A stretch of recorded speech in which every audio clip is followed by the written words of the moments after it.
ألف لام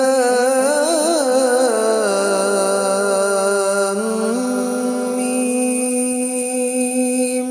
ذلك الكتاب لا ريب فيه هدى للمتقين۔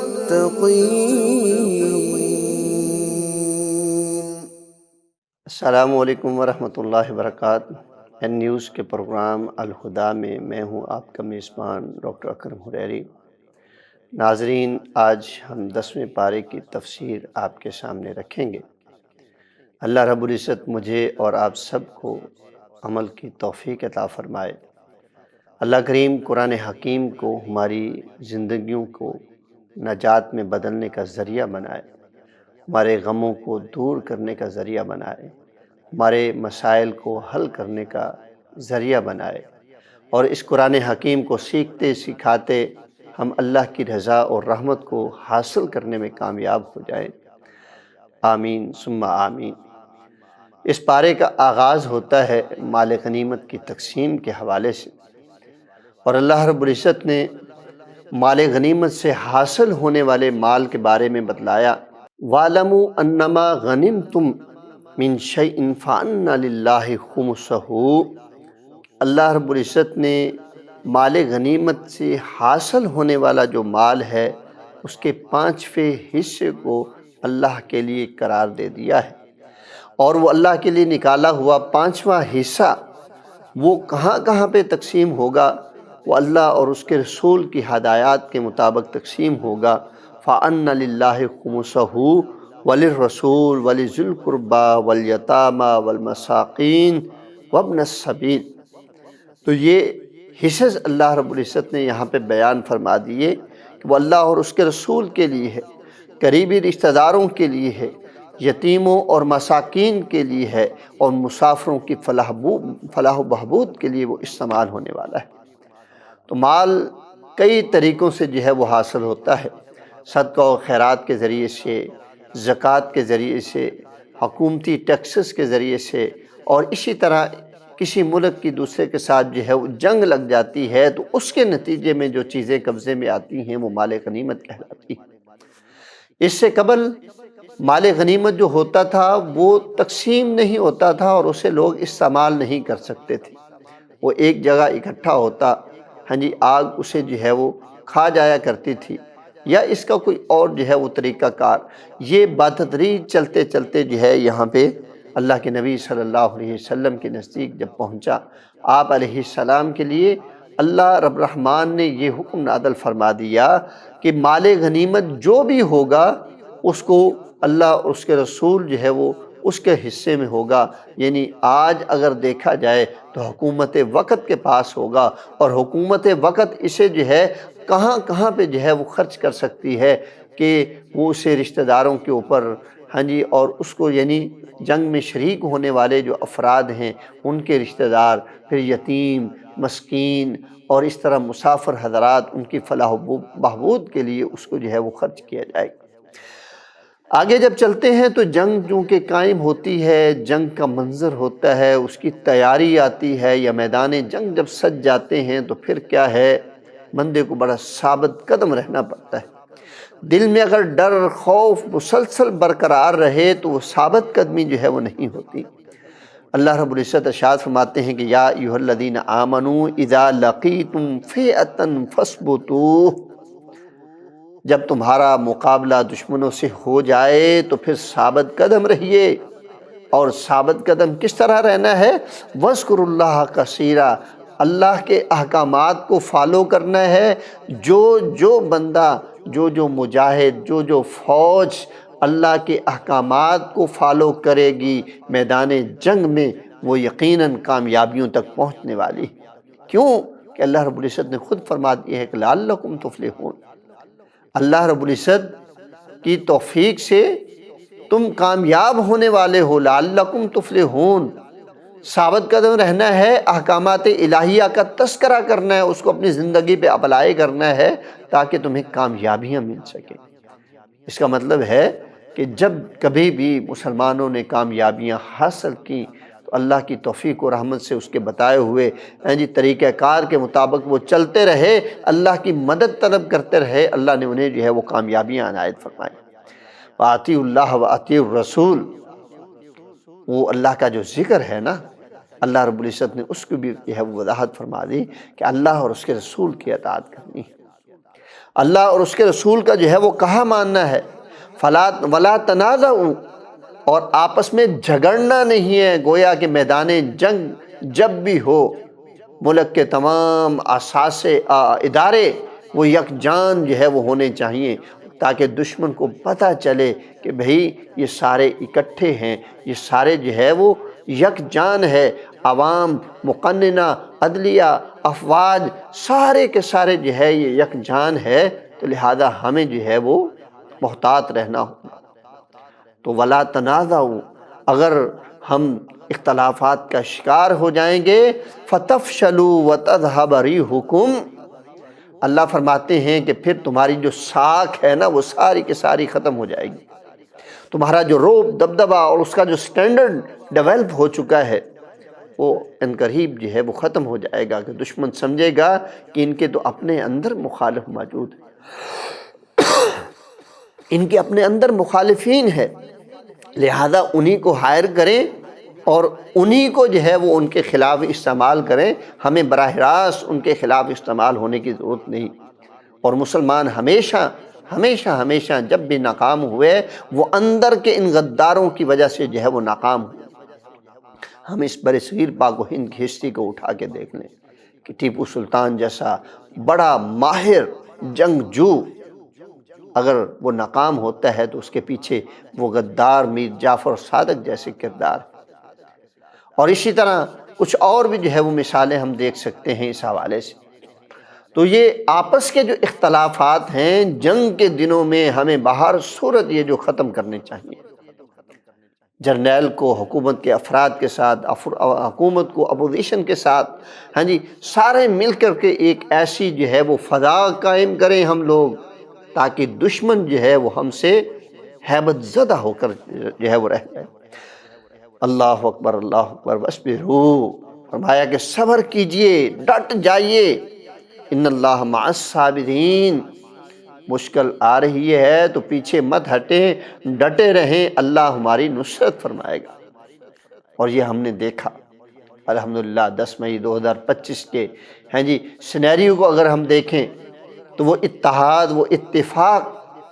ہمارا آپس میں جڑ جانا، اللہ رب العزت نے ایسی ہمیں نصرت عطا فرمائی کہ دنیا ہمارے لیے تعریفوں کے گن گانے لگی، کہ دنیا کی سپر پاور بھی ہماری تعریف کیے بغیر جو ہے وہ نہ رہ سکی۔ تو یہ صلہ ہے احکامات الہی کو فالو کر کے جنگی پیش قدمیاں کرنے کا، جنگی حکمت عملیاں بنانے کا، اور اس کے ساتھ ساتھ اپنے معاملات کو درست کرنے کا، اور اپنی ساکھ کو بڑھانے کا، اپنا روب دبدبہ جو ہے وہ مزید اوپر لے جانے کا، اس کے لیول کو مزید بلند کرنے کا۔ تو آگے جو ہے وہ شیطان کی ایک چال کا اللہ رب العزت نے ذکر فرمایا ہے کہ اس نے مشرکین مکہ کو تیار تو کر لیا جنگ کے ساتھ، کہا جاتا ہے کہ وہ انسانی شکل میں آ کے ان کو مشورے دیا کرتا تھا کہ ایسے کریں، ایسے کریں، ایسے کریں، اور جو ہے ان کو تیار کر کے مسلمانوں کے خلاف میدان جنگ میں جو ہے وہ لا کر کے کھڑا کیا۔ وَإِذْ زُيِّنَ لَهُمُ الشَّيْطَانُ، قرآن حکیم کی آیت ہے کہ وَإِذْ زُيِّنَ لَهُمُ الشَّيْطَانُ أَعْمَالَهُمْ، جب شیطان نے ان کے اعمال کو، ان کے کاموں کو، ان کی سب بندیوں کو، ان کی جنگی تیاری کو ان کے لیے بڑا مزین کر دیا، کہ وہ ذہن میں یہ گمان لیے ہوئے ہیں کہ ہم تو کامیاب ہونے والے ہیں۔ ایک ہوتا ہے نا کہ انسان کو تیاری جب کرتا ہے تو اسے پتہ چلتا ہے کہ بھئی میری کامیابی جو ہے وہ میرا مقدر بننے والی ہے، تو وہ اپنے آپ کو جو ہے وہ اچھے گمان میں جو ہے وہ لے کے آتے ہیں، اور اس کے بعد جو ہے وہ کیا ہوتا ہے، وَقَالَ لَا غَالِبَ لَكُمُ الْيَوْمَ مِنَ النَّاسِ، بھئی آج تمہاری تیاری تو اس قدر فن خواں ہے نا کہ دشمن تمہارے اوپر غالب آنے کا کبھی سوچ بھی نہیں سکتا۔ کبھی غالب آ ہی نہیں سکتا۔ وَإِنِّي جَارٌ لَكُمْ، اگر کہیں تمہیں مشکل پیش آئی تو میں نے پہلے بھی تمہیں مشاورت دی ہے، میں پھر بھی فری آف کاسٹ تمہیں مشاورت دوں گا، میں تمہارا ساتھ جو ہوں، میں میدان جنگ میں بھی تمہارے ساتھ ہوں۔ اللہ اکبر، اللہ اکبر۔ تو یہاں پہ اللہ رب العزت نے شیطان کے اس کردار کو یہاں پہ واضح کیا ہے کہ ہم سمجھ جائیں اس شیطان کے کردار سے۔ فرمایا کہ فلما تراءت فئتان، جب دونوں جماعتیں جو ہے وہ آپس میں مٹ بھیر ہوئیں، جنگ جاری ہو گئی، تو نکسا علی عقبیہ، شیطان جو ہے وہ ایڑیوں کے بل کھسکنے لگا۔ اللہ اکبر، اللہ اکبر۔ وقال انی بریء منکم، اور کہنے لگا بھی میرا تم سے کوئی تعلق نہیں ہے، میں جا رہا ہوں، تم کون ہوتے اور میں کون ہوتا ہوں۔ اپنا تعلق جو ہے، اس لیے جو شرارتی لوگ ہوتے ہیں ان لوگوں سے بندے کو چکنا رہنا چاہیے کہ یہ شرارت میں مبتلا کرنے کے بعد، اس میں انڈیلنے کے بعد خود جو ہے وہ غائب ہو جاتے ہیں اور کہتے ہیں کہ بھئی میرا تمہارا کیا واسطہ، میرا اور تمہارا لیول ہی کیا ہے کہ میں تمہارے ساتھ جو ہے وہ چلوں۔ تو گویا دنگے فساد میں مبتلا ہونے سے پہلے ان لوگوں کی مشاورت پہ اچھا سا غور کر لیا جائے تاکہ آگے بڑے فساد سے انسان جو ہے محفوظ رہ سکے۔ انی ارا ما لا ترون، اور کہنے لگا، اللہ نے جو فرشتوں کی مدد اور نصرت جو ہے وہ نازل فرمائی تھی نا، شیطان تو اس کو دیکھ سکتا تھا، کہنے لگا میں وہ کچھ دیکھ رہا ہوں جو تم نہیں دیکھ سکتے بھائی، لہذا میرا یہاں ٹھہرنا اب ممکن نہیں ہے۔ تو معلوم ہوا کہ شیطان ہر ایک چیز کی حقیقت کو جانتا ہے، محض وہ صرف رب کی نافرمانی پہ لوگوں کو جو ہے وہ قائل کرتا ہے، ترغیب دیتا ہے، اس کے لیے راہ ہموار کرتا ہے۔ وَإِنِّي أَخَافُ اللَّهَ وَاللَّهُ شَدِيدُ الْعِقَابِ، بھئی میں تو اللہ سے ڈرتا ہوں، میں ڈرتا ہوں، میرے اندر اتنی طاقت نہیں ہے کہ میں یہ جو لوگ آئے ہیں، فرشتوں کی جماعت آئی ہے، میں ان کے مقابلے میں لڑ سکوں، میرے اندر طاقت نہیں ہے۔ انی اخاف اللہ، اور اللہ کی پکڑ جو ہے بڑی سخت ہے، واللہ شدید العقاب، ساتھ ان کو جو ہے بتلا کے بھی جا رہا ہے کہ بھئی تمہاری جو ٹھکائی ہونے والی ہے اب وہ دنیا دیکھے گی، قیامت تک کے لوگ جو ہے وہ دیکھیں گے کہ کیسی تمہاری جو ہے ٹھکائی ہونے والی۔ تو یہاں پہ اللہ رب العزت نے اسی بارے میں تذکرہ فرمایا ہے کہ وَإِدُّوا لَهُمُ اسْتَطَعْتُم مِّن قُوَّةٍ وَمِن رِّبَاطِ الْخَيْلِ، فرمایا کہ جنگی تیاری کے لیے اپنے آپ کو ہمیشہ جو ہے وہ تیار رکھو، اپنی استطاعت کے مطابق، اپنی قوت کے مطابق، وہ چاہے جنگی گھوڑے ہوں یا اس کے علاوہ کوئی اور ساز و سامان جو آپ کو قوت دے سکتا ہے۔ من قوت ومن رباط الخیل، تیار کیے ہوئے، جنگ کے مقصد کے لیے تیار کیے ہوئے گھوڑے۔ تو آج کے دور میں جو بھی اس کے متبادل جو ہے وہ چیزیں، نیزہ بازی کے متبادل جو ہے وہ مسائل ٹیکنالوجی، ان گھوڑوں کے مقابلے میں وہ راکٹ جہاز ہیں جو جنگ کے لیے استعمال ہوتے ہیں، جنگی جہاز، اور اسی طرح جو لیٹسٹ جنگ کے انسٹرومنٹس ہیں، ٹولز ہیں، آلات ہیں، ان کو جو ہے وہ ہمہ وقت تیار رکھنا چاہیے۔ تو اللہ رب العزت نے یہ بات جو ہے وہ ہمیں قرآن حکیم کے ذریعے جو ہے وہ بتلا دی، فرمایا کہ ان کا مقصد کیا ہونا چاہیے کہ ترہبون بہ عدو اللہ و عدوکم، ان کا مقصد جو ہے وہ یہ ہے کہ تم اللہ کے دشمنوں کو ان سے ڈراؤ، ان ہتھیاروں سے، اور اس کے ساتھ ساتھ اپنے دشمنوں کو بھی جو ہے وہ ڈراتے دھمکاتے رہو۔ اور جس کے پاس اسلحہ ہوگا اس کی طرف کون آنکھ اٹھا کے دیکھتا ہے؟ راستے میں دو چار بندے جا رہے ہیں، ان کی آپس میں لڑائی ہو جائے تو دونوں فریقین میں سے ایک کے پاس اگر پسٹل ہوگا تو دوسرا خاموشی سے جو ہے اپنا راہ لے گا، لڑنے کی کبھی جو ہے وہ سوجے گا نہیں۔ تو کیا مطلب؟ اللہ رب العزت نے حکمت عملی مسلمانوں کو دی کہ مسلمانوں کو چاہیے کہ وہ وقت کے مطابق اسلحہ، ہتھیار جو جنگوں میں استعمال ہوتا ہے اس کو اپنی زیب و زینت بنائیں، اس کے لیے تیاری کریں، اس کے لیے فنڈز جو ہے وہ کریٹ کریں۔ اور اس کے بعد اللہ رب العزت ارشاد فرماتے ہیں کہ جب تمہارے پاس جنگی اسلحہ ہوگا تو تمہارے دشمن تو ڈریں گے سو ڈریں گے، فرمایا وہ دشمن بھی چکنا ہو جائیں گے جو اندر کھاتے تمہارے لیے سازشیں کرتے رہتے ہیں۔ وآخرین من دونہم لا تعلمونہم اللہ یعلمہم،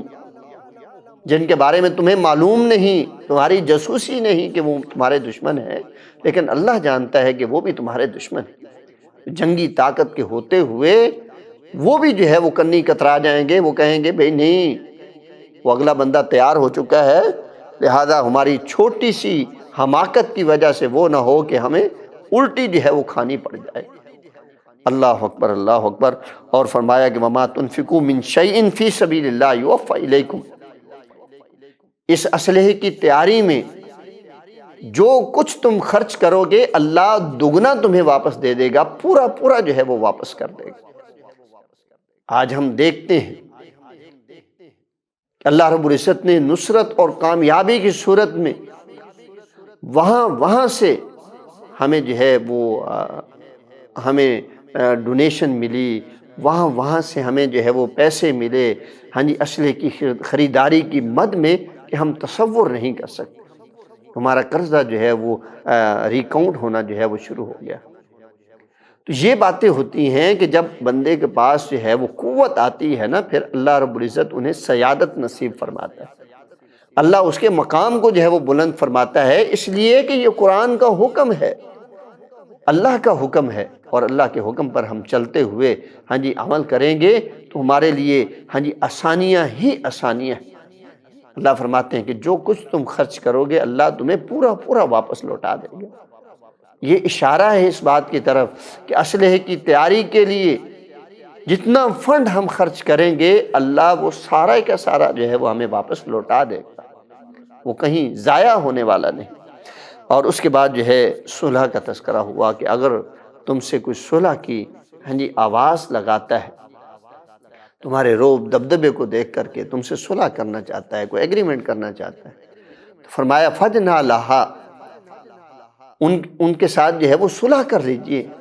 اب اسلحے سے طاقتور ہو جانا، اسلحے سے لیس ہو جانا، اس کا یہ مطلب نہیں کہ اب اسلحہ میرے پاس آ چکا ہے، میرے پاس ایٹم بم آ چکا ہے، میرے پاس ہاں جی جنگی جہاز اور فائٹرز آ چکے ہیں، تو اس کا مطلب ہے کہ میں اپنے دشمن پر چڑھائی کر دوں۔ ایسی حماقت نہیں کرنی، بلکہ یہ سارا کچھ جو ہے وہ دفاع کے لیے۔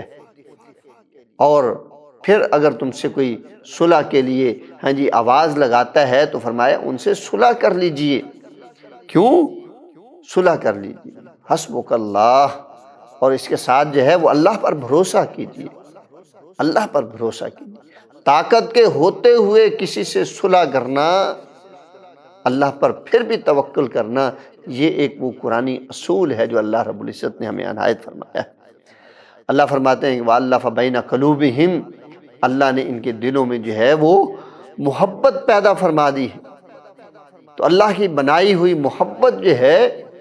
اللہ اکبر، اللہ اکبر، یہ اللہ کا بڑا احسان ہے کہ رب کریم کی طرف سے جو ہے ہمارے لیے ایک دوسرے کے لیے جو ہے وہ محبتیں پیدا ہو جائیں، کہ لوگ ہم پہ جو ہے وہ ٹرسٹ کریں اور بھروسہ رکھیں۔ اسی طرح آگے ہم چلتے جاتے ہیں تو تذکرہ آتا ہے مساجد کی آبادکاری کے حوالے سے۔ اللہ رب العزت فرماتے ہیں کہ انما یامر مساجد اللہ من آمن باللہ والیوم الآخر واقام الصلاۃ وآت الزکاۃ، فرمایا کہ مساجد کو وہ لوگ آباد کرنے والے ہیں جو اللہ پر ایمان لاتے ہیں، اللہ کے رسول پر ایمان لانے والے، اور پھر نمازوں کو قائم کرتے ہیں، زکوٰۃ ادا کرنے والے۔ تو لہذا وہ لوگ جو مساجد کی آبادکاری میں حصہ لینے والے بے نمازی افراد، زکوٰۃ نہ دینے والے، تو وہ کبھی جو ہے وہ مساجد کی آبادکاری کرنے والے نہیں۔ انہیں رب پر ایمان اور آخرت پر ایمان کا ظاہری ان کا جو ہے وہ سلوگن تو ہے، ظاہری سٹیٹمنٹ تو ہے، لیکن ان کا عمل، زندگی کے معمولات سارے کے سارے جو ہے اس کے اگینسٹ ہے، لہذا وہ مساجد کی آبادکاری والے لوگ جو ہے وہ نہیں ہو سکتے۔ مساجد کی آبادکاری والے وہی لوگ ہیں جو اللہ اور اس کے بنائے ہوئے آخرت کے دن پر ایمان لاتے ہیں، نمازوں کو قائم کرتے ہیں اور زکوٰۃ ادا کرنے والے ہیں، اور ان کے دلوں کی کیفیت وَلَمْ يَخْشَ إِلَّا اللَّهُ، اللہ کے علاوہ وہ کسی سے ڈرنے والے نہیں۔ اللہ اکبر۔ فَعَسَىٰ أُولَٰئِكَ أَن يَكُونُوا مِنَ الْمُهْتَدِينَ، اللہ فرماتے ہیں کہ ممکن ہے یہی لوگ اللہ کے ہدایت یافتہ بندے، ہو سکتا ہے کہ ان کا اللہ سے ڈرنا، نمازوں کو قائم کرنا، زکوٰۃ کو ادا کرنا، ایمان کا بڑھ جانا، ہاں جی، آخرت کے دن پر پختہ یقین ہونے کی وجہ سے معاملات کو درست کر لینا، کسی کے اوپر ظلم و زیادتی نہ کرنا، اللہ کی اطاعت و فرما برداری ہر ایک پہلو میں، ہر ایک قدم پر، ہر ایک معاملے میں اس کو اختیار کرنا شروع کر دینا، تو فرمایا ہو سکتا ہے کہ اگر اس طرح کریں گے تو اللہ کے ہدایت یافتہ بندوں میں شامل ہو جائیں۔ اللہ اکبر کبیرہ۔ اس طرح آگے اللہ رب العزت نے مشرقین کا جو ہے وہ تذکرہ فرمایا کہ مشرقین وہ پلید ہیں، وہ نجس ہیں۔ یا ایھا الذین آمنوا انما المشرکون نجس، فرمایا کہ اے ایمان والو، یہ مشرقین جو ہے وہ پلید ہیں، اللہ کے ساتھ شرک کرنے والے، یہ نجاست سے بھرے ہوئے ہیں۔ فلا یقربوا المسجد الحرام بعد عامہم ھذا، اس سے معلوم ہوتا ہے کہ یہ آیت کریمہ خطبہ حجۃ الوداع والے دن جو ہے وہ نازل ہوتی ہے کہ آج کے بعد یہ لوگ بیت اللہ کے قریب تک جو ہے وہ نہ آئیں۔ یہ مشرک ہیں، ان کا کیا ناطہ؟ جو لوگ اللہ کو پکارنے والے ہیں، اللہ پر ایمان رکھنے والے ہیں، اللہ کی اطاعت و فرما برداری کرنے والے ہیں، انہی کا حق ہے کہ بیت اللہ کی طرف آئے۔ فلا یقرب المسجد الحرام، فرمایا کہ مسجد حرام کے وہ لوگ جو ہے وہ قریب نہ آئیں بعد عامہم ھذا، اس کے بعد۔ اور یہی وجہ ہے کہ آج تک ان کے لیے جو ہے یہ دروازے بیت اللہ تک جانے کے لیے جو ہے وہ بند ہے، کہ جو اللہ پر ایمان نہیں رکھتا اس کو کوئی حق نہیں کہ بیت اللہ تک جو ہے وہ سفر کرے۔ آگے رسول اللہ صلی اللہ علیہ وسلم کے منہج کا جو ہے وہ تذکرہ فرمایا گیا کہ هو الذی ارسل رسولہ بالہدیٰ ودین الحق، اللہ رب العزت نے اپنے رسول کو ہدایت کے ساتھ اس دنیا میں نازل فرمایا اور حق اور سچ پر مبنی دین دے کر،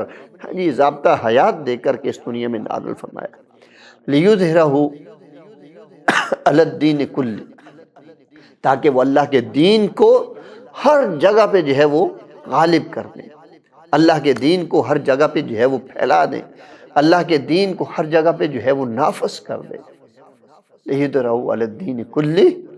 اللہ کے دین کو غالب کرنے کے لیے اللہ کے رسول صلی اللہ علیہ وسلم کو دین حق اور ہدایت دے کر کے اس دنیا میں بھیجا گیا۔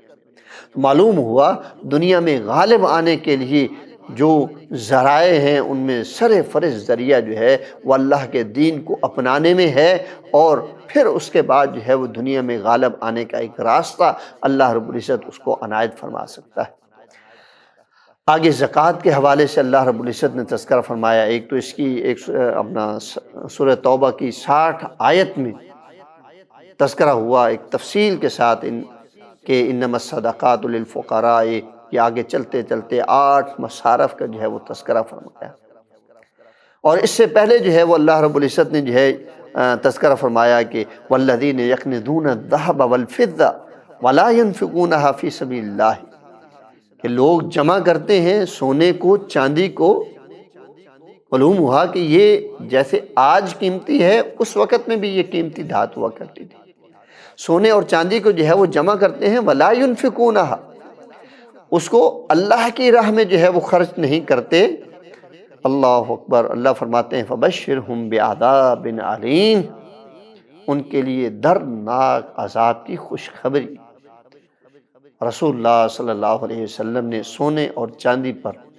زکوٰۃ کو جو ہے وہ فرض کیا ہے کہ 7.5 تولے سونا ہوگا تو اس پر جو ہے وہ زکوٰۃ ہوگی، 52.5 تولے چاندی ہوگی تو اس کے اوپر جو ہے وہ زکوٰۃ ہوگی، اور جو لوگ اس کی زکوٰۃ ادا نہیں کرنے والے ان کے لیے یہ بہت بڑی جو ہے وہ تنبیہ ہے، اللہ کی طرف سے یہ وعید ہے کہ ان کے لیے دردناک عذاب ہے۔ اور اس کی صورت جو ہے وہ کیا بیان فرمائی قرآن حکیم نے کہ یوم یحمیٰ علیہا فی نار جہنم، جہنم کی آگ سے زکوٰۃ زیورات کی نہ دینے والے جہنم کی آگ میں ان کو پھینکا جائے گا، فتکفیٰ بہا جباہہم وجنوبہم، جہنم کی آگ سے ان کے چہروں کو داغا جائے گا۔ داغنا کیا ہوتا ہے کہ گرم لوہے کی سلاخ لے کے کسی چیز کے ساتھ لگانا، اس کو کہتے ہیں داغنا، جیسے لوگ جانوروں پہ جو ہے وہ نشان لگاتے تھے۔ یہ غلط چیز ہے، اللہ کے نبی صلی اللہ علیہ وسلم نے منع فرمایا ہے کہ نشانی کے طور پر یا کوئی بھی ان کا مقصد ہوتا تو وہ نشان، آج کل لوگ ٹھپے لگاتے ہیں جس کے اوپر لکھا ہوتا ہے کچھ، تو وہ گرم کر کے جو ہے وہ جانور کے جسم پہ لگا دیتے ہیں اور اس پر وہ نشانی ان کی لگتی۔ اللہ اکبر۔ فتقوا بہا جباہہم و جنوبہم، ان کے چہروں کو، ان کے جو ہے وہ پہلوؤں کو داغا جائے گا، وظہورہم، اور ان کی پشتوں کو جو ہے وہ داغا جائے گا، اور کہا جائے گا ھذا ما کنزتم لانفسکم، یہ وہ تمہارا خزانہ ہے جسے تم نے اپنے لیے جمع کر کے رکھا تھا، فذوقوا ما کنتم، اللہ اکبر، تکنزون، فذوقوا ما کنتم تکنزون، اللہ اکبر، اللہ اکبر۔ چکھو اس جمع کیے ہوئے مال کے ذائقے کو، اس جمع کیے ہوئے مال کے نقصان کو، اس جمع کیے ہوئے مال کی جو سزا ہے اس کے ذائقے کو جو ہے وہ چکھو۔ حدیث مبارکہ میں ہے کہ رسول اللہ صلی اللہ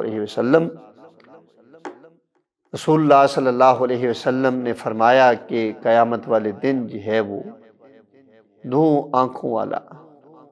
اللہ اکبر، اللہ اکبر، بہت بڑا سانپ ہوگا جو ان کے اوپر جو ہے وہ بیٹھ جائے گا۔ بڑی وعید ہے اس حوالے سے، بڑی وعید ہے۔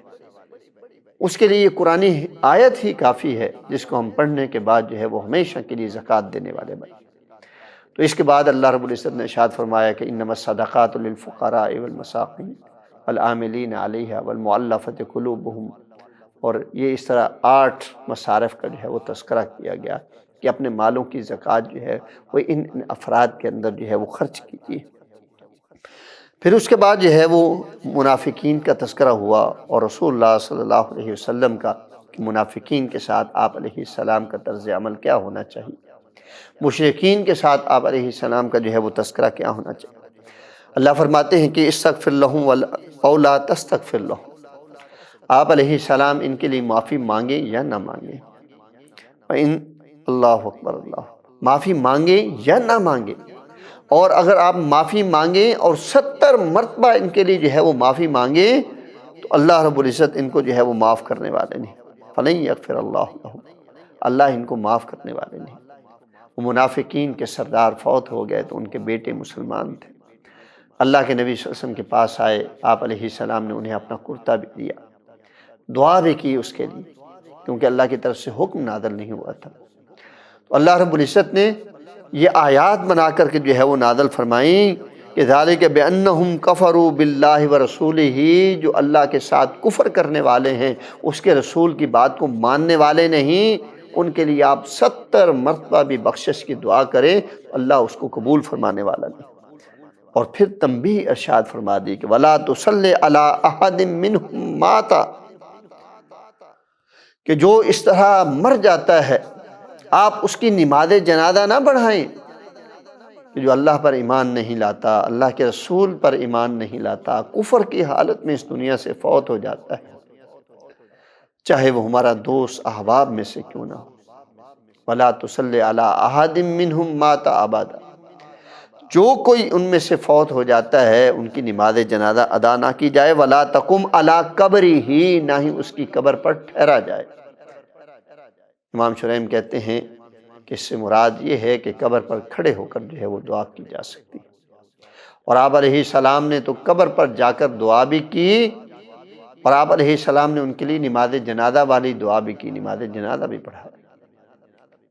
تو اس طرح جو ہے اللہ رب العزت نے منع فرما دیا۔ آگے وجہ کیا بتلائی کہ انہم کفروا باللہ ورسولہ،